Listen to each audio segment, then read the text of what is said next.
Charleston-based singer and songwriter Stefanie Potter is an artist of the heart who writes therapeutic and socially conscious music.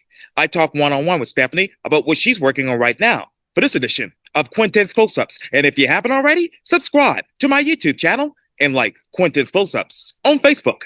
Stefanie Potter, welcome back to Quintin's Close-Ups. Thank you. I'm so happy to be back. Oh, I appreciate it greatly. Needless to say, you are known here in the Low Country for being an artist of the heart who writes therapeutic and socially conscious music, influenced by your experiences as a social worker and obviously because of your compassionate faith. So tell me, Stefanie, what's new? What's now with your music? Oh my goodness. I've been working on so much lately and I love it.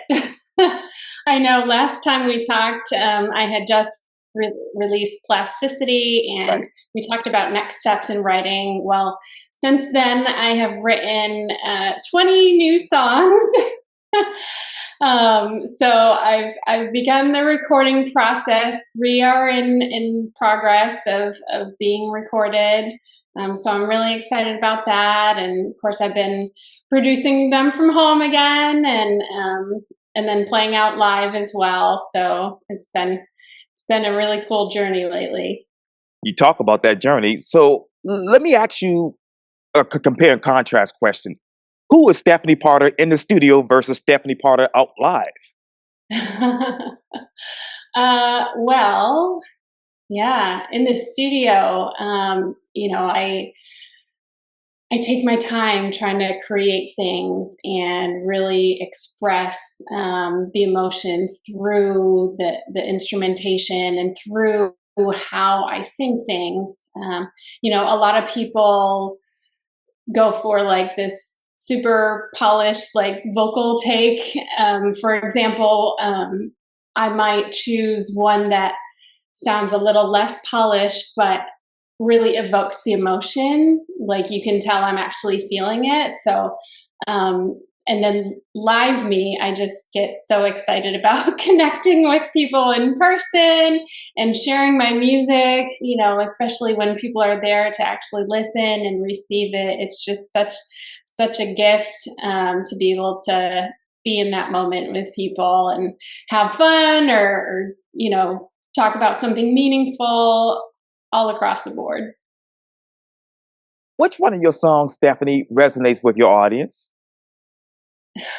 It depends on, who it is and what they're going through in the day. I, I will say my next song that I'm planning to release is called Be Kind to Yourself. And I feel like that resonates with a lot of people in our hustle culture. Everybody's busy, and there's all these expectations about how you're supposed to show up in the world, and comparison games and all that stuff. And I wrote it like as a social worker and person of faith, like telling people, hey, be kind to yourself, life is hard enough, and then realizing like, oh, I didn't really take my own advice perfectly all the time. So I was like, I need this song to remind me to take that into my own life. And I know some people have been resonating with that as well. Mm. Let me ask you, Stefanie, how do you show up in this world as a woman of faith and as a social worker? Yeah. Um, I try to live a life of compassion. Mm.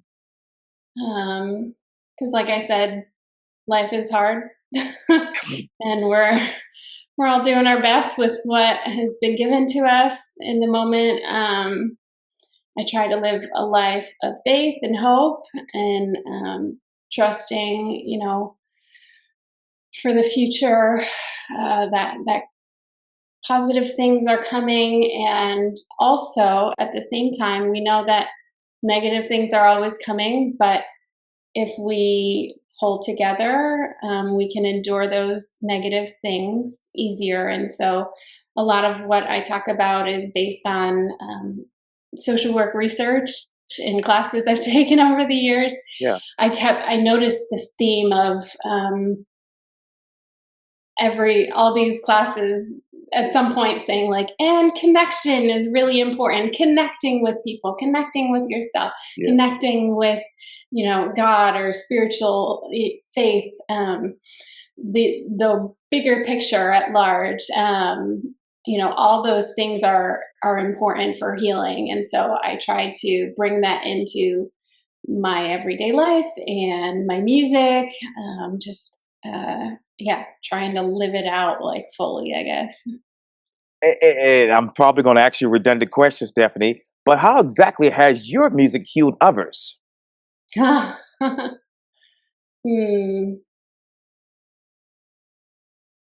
There have been many moments over the years. I've been doing this since 2002, and especially in a live setting, Mhm. it's really meaningful to me where people come up to me afterwards and just talk about how a song has resonated with them, or friends even like a month later will be like, "Oh man, I thought about this one song that you played, and how that impacted me." And then, of course, with music, you can listen to at any time. It's always so meaningful to me when people are like, "Oh yeah, I actually listened to the song like a few times because it was just like hitting me in a certain way of like, man, I'm just soaking this in. This is what I need right now."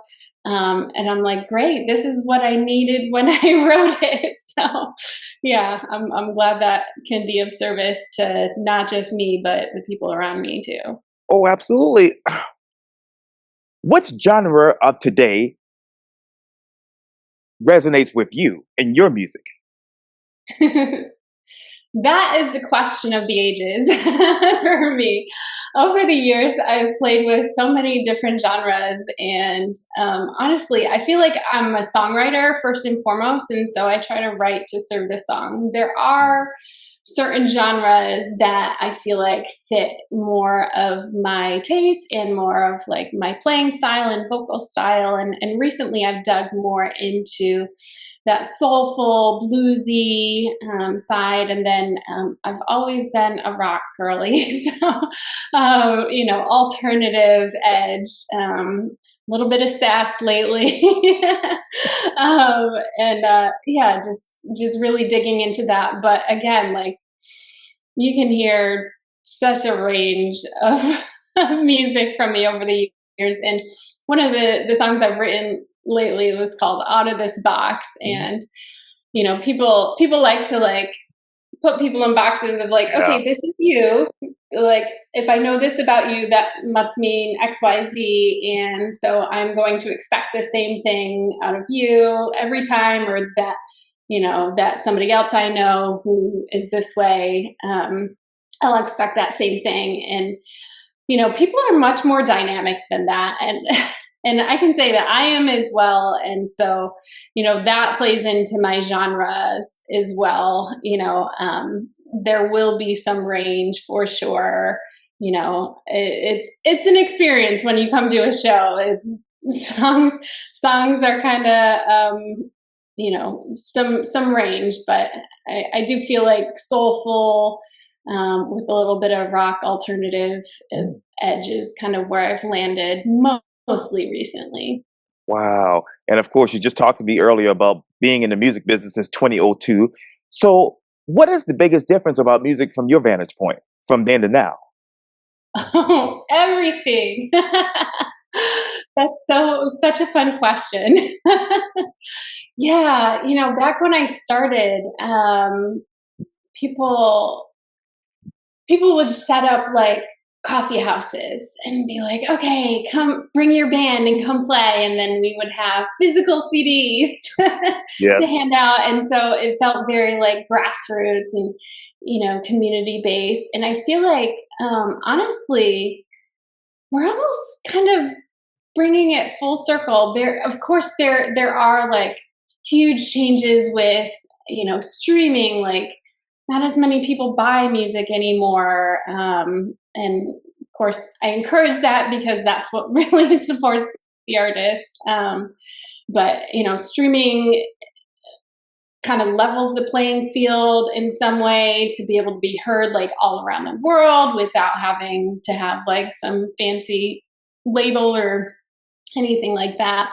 Um, but something I love that's been happening lately, especially in the Charleston region, is um, this pulling together of community to be like, oh, we do care about live music, because for a while there, wherever I went, it kind of was like more sparse, having like actual listening room experiences or people wanting to show up to actually listen to the music and what they're talking about. And a lot of like background gigs and stuff, and they're fun for what they are.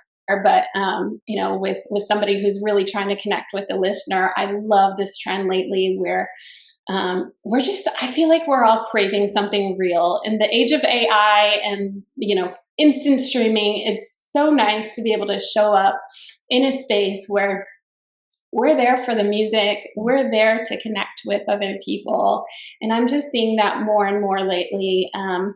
Granted, my CDs may not sell anymore, but I know that people will connect with the music and with my heart, like that comes out through the message, and they can find other ways to support me and the other artists as well. So yeah, it's been a weird journey, but there's more competition with the level playing field. But I love the community based work where it's more collaborative, where we're like, hey, we rise together. Absolutely. We support each other, and I love that about the Charleston community. I can't speak to other communities, but I'm really seeing that more and more here, and I love it. Oh yes, it's truly truly amazing to witness. Which local artist do you want to collaborate next with your next music? Oh my goodness. I've been working with a few people, and I always love collaborating with friends, and I have several people um, through a local group called Sisters in Song, um, where women in the music industry are supporting each other, which has just been so great because we're kind of more rare out there. But yeah, so recently I've been collaborating a bit with like Hannah Lael and Soraya have kind of been two of my go-to gals, and a few other people. We'll get together in Katie Lyons' living room once a week. She offers it for co-writing and encouragement as well. That one's called Tuesday Night Music Club. So yeah, more and more collaborations happening. I'm loving it. It's really making us stronger together.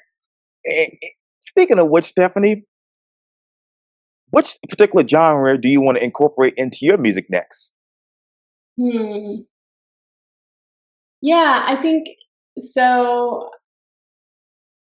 So I recently played Renstock and Hanahan, and that was so much fun. That it was with the full band, Ceramic Heart, and my goodness, I just got so excited playing those rock and roll songs. So it was just so much fun with those driving beats and jumping around, and so I've been trying to write more like alternative Huh. rock. But I know that I do have some strength in like the soulful vibe as well. So I'm trying to like figure out how to combine those two elements. But yeah, I think I want to really dig into that sound the more that I write and create. So Oh, absolutely. And if anyone's listening to this particular interview right now, Stephanie, how do they go about purchasing your music? Yeah. So my website, stephaniepotter.com, and that's Stephanie with an F and Potter like an artist. Yes. um, and then I am on Bandcamp as well, which is a great app and resource for supporting artists through actually purchasing music. But then if you go to a show, I have CDs. You can just shoot me a donation, grab one. Um, yeah, CDs for tips. There you go. There you go. There you go. Yeah. Well, Stefanie Potter, thank you so much for your time. And again, welcome back to Quintin's Close-Ups. Thank you so much for having me. It's always a pleasure, Quintin. Likewise.